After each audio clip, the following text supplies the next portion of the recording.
పాఠశాలకు అందించాల్సిందే మేము ప్రభుత్వం మీదకు డిమాండ్ చేస్తాం. లేదు ఈ 18,000 మరి పెంచు 18,000 ఇచ్చే మాట ప్రకారంగా అది చేయవు.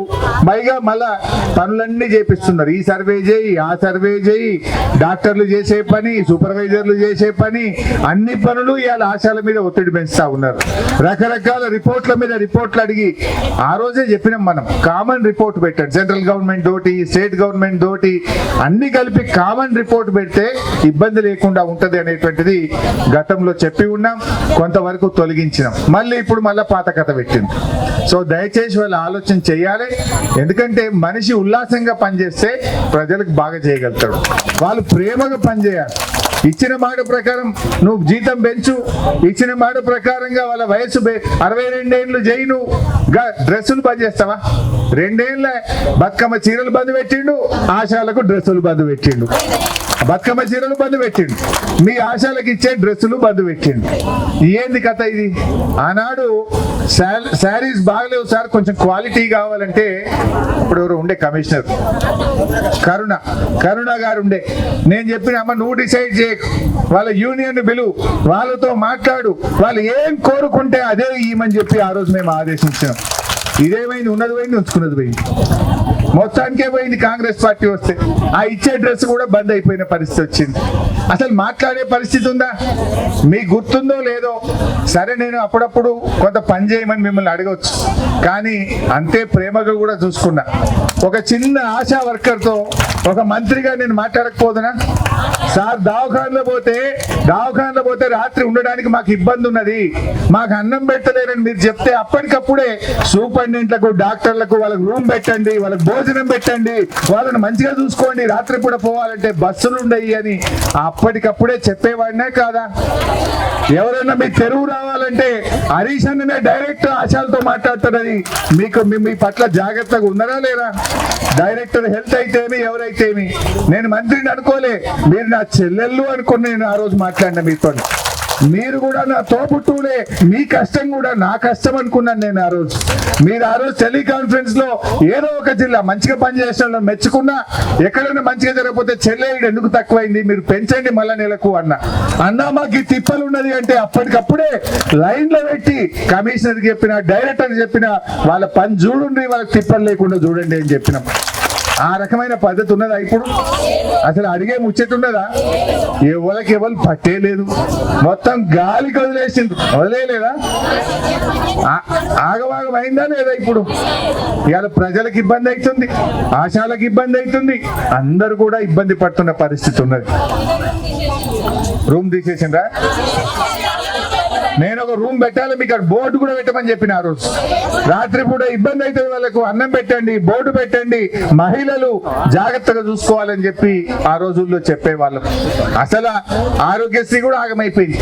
ఇప్పుడు ఆ ప్రైవేట్ దవాఖానలో నోటీస్ ఇచ్చిండ్రు, బిడ్డ నువ్వు మాకు ఇప్పుడు 9 నెలల రూపాయి వస్తలేదు, బడా కాంట్రాక్టర్లకు మాత్రం బిల్లులు ఇస్తుంది. ఆ ఆరోగ్యశ్రీ కింద పేదలకు వైద్యం ఇస్తే 9 నెలల నుంచి రూపాయి బిల్లు వస్తలేదు. అప్పట్లో గవర్నమెంట్ ఆసుపత్రుల్లో మేము వాళ్ళకు మోకాలు చిప్పు ఆపరేషన్ చేయండి, సర్జరీలు చేయండి, ఆరోగ్యశ్రీని మీరు ప్రభుత్వ ఆసుపత్రుల్లో చేయండి అని చేపించే వాళ్ళం. ఈ గవర్నమెంట్ వచ్చిన 2 ఏళ్లలో గవర్నమెంట్ డాక్టర్లకు, స్టాఫ్ నర్సులకు, ఏఎన్ఎంలకు, ఆశాలకు ఇన్సెంటివ్లు బంద్ అయిపోయినాయి. ఆరోగ్యశ్రీ డబ్బులు 1 రూపాయి కూడా ప్రభుత్వ ఆసుపత్రులకు, డాక్టర్లకు ఇన్సెంటివ్లు ఇవ్వడం లేదు. దాంతో వాళ్ళు కూడా పట్టించుకుంటూ బంద్ చేసింది. ఇలా ఆరోగ్యశ్రీ కింద మేము 10 లక్షలకు పెంచుడే కానీ అసలు రూపాయి ఇచ్చుడే లేదు. ఆయన మా నాలుక మీద నోటి నాలుక మీద పెంచుతున్నావు తప్ప కాగితం మీద పైసలు వస్తలేవు. దవాఖానలు ఉన్న వైద్యం బంద్ చేస్తామంటున్నారు. ప్రైవేట్ ఆసుపత్రులు ఇప్పటికే నోటీస్ ఇచ్చింది గవర్నమెంట్ కు, 30 తారీఖులోగా మా బిల్లులు ఇవ్వకపోతే ప్రైవేట్ ఆసుపత్రుల్లో ఆరోగ్యశ్రీ సేవలు బంద్ చేస్తామంటే కూడా ఈ ప్రభుత్వానికి ఇంకా చీమగుట్టినట్టు కూడా లేదు. ఇప్పటికైనా వాళ్ళతో మాట్లాడండి, నిధులు విడుదల చేయండి. మా ఆశా సోదరీమణులు వీళ్ళకి కూడా మొన్నటిదాకా మధ్య లేట్ అయినాయి, మళ్ళా గట్టిగా అడిగితే ఈ మధ్య నిన్న నెలకి ఇస్తున్నట్టు అనిపించింది. 19 తారీఖు అయిందా? మీరు గుర్తుపెట్టుకోండి, నేను మన ప్రభుత్వం ఉన్నప్పుడు 1 తారీఖు 31 నాడు ఇచ్చినవా లేదా జీతం మీకు? నేను కమిషనర్కి ఒకటే మాట చెప్పిన, పెద్ద వాళ్ళకి మీరు 4 రోజులు లేట్ అయినా సరే ఆశాలకు మాత్రం 31వ తారీఖు లేదా 1వ తారీఖు జీతం పడాలని చెప్పిన ఆ రోజు. ఆ రోజు పడుతుండే మీకు 31వ తారీఖు. కరోనా వచ్చిన గవర్నమెంట్ ఆమ్దాన్ లేకపోయినా మీ జీతం మాత్రం ఎప్పుడు ఆగలే బీఆర్ఎస్ ప్రభుత్వ హయాంలో. మరి ఇవాళ ఏమైంది? నాకు ఆశాలంటే చిన్న చూపు, అంగన్వాడీలంటే చిన్న చూపు, మధ్యాహ్న భోజన కార్మికులంటే చిన్న చూపు, ఎస్సీ బీసీ హాస్టల్ అంటే చిన్న చూపు. నేను ఎప్పుడు హాస్టల్కి పోయినా, నేను నిన్న సిద్దిపేటలో హాస్టల్కి పోతే గ్రీన్ ఛానల్ అన్నాడు. 6 నెలల కింద చెప్పిండు ఏమని, ఏ హాస్టల్లో పిల్లలకు అన్నం పెట్టే కాడ రూపాయి ఆగద్దు, అంత గ్రీన్ ఛానల్ అన్నాడు. నేను హాస్టల్కి పోతే నిన్న చెప్తుండే, ఎస్సీ హాస్టల్కి పోతే సార్ 6 నెలల నుంచి మెస్ బిల్లు లేవు, 7 నెలల నుంచి కాస్మోటిక్ ఛార్జెస్ లేవు, పిల్లలకు ఒక్క రూపాయి కూడా వస్తలేదు, కటింగ్ ఛార్జెస్ లేవు, ఆడపిల్లలకు వచ్చే పైసలు వస్తలేవు, ఆ కాలేజీలో చదువుకునే పిల్లలకు పాకెట్ మనీ రాక ఏడాది అయిపోయింది, అంత ఆగమైపోయింది సార్, గప్పట్లో వెనకటి వచ్చినట్టు వస్తలేవు సార్ అంటున్నారు. అంటే ఇవాళ గ్రీన్ ఛానల్ ఎట్లయిపోయిందంటే 6 గ్యారంటీల గతి ఏమైందో రేవంత్ రెడ్డి చెప్పిన గ్రీన్ ఛానల్ గతి కూడా గంతి అయిపోయింది. ఎంత అవుతుంది మాటలే, అది అవుతుంది అని ఒక నమ్మకం ఉంటుంది, ఒక భరోసా ఉంటుంది. నువ్వు ముఖ్యమంత్రి అపోజిషన్ లో లేవు, నువ్వు మాట్లాడితే ఒక బాధ్యత, మరి ఆ కుర్చీకుండే ఇజ్జత్ కూడా తీయబట్టివి. నువ్వు 6 నెలల కింద గ్రీన్ ఛానల్ అంటివి, ఇప్పుడు ఏ హాస్టల్ పోయినా 6 నెలల నుంచి మెస్ ఛార్జీలు పెండింగ్ ఉన్నాయి.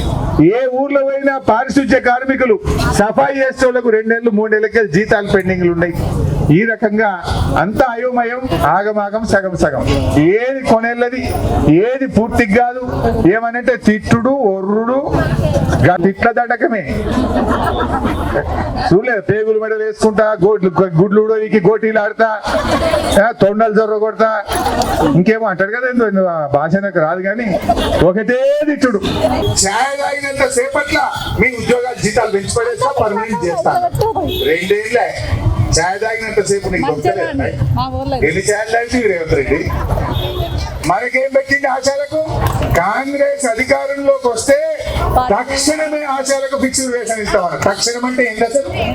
2 ఏళ్ళ తక్షణం అంటే తెల్లారో మర్నాడో వారమో 15 రోజులు నెల లోపు మా ఆశయాలకు ఇచ్చిన మాట ప్రకారంగా వాళ్ళ డిమాండ్లన్నీ నెరవేర్చాలని చెప్పి నేను డిమాండ్ చేస్తా ఉన్నా.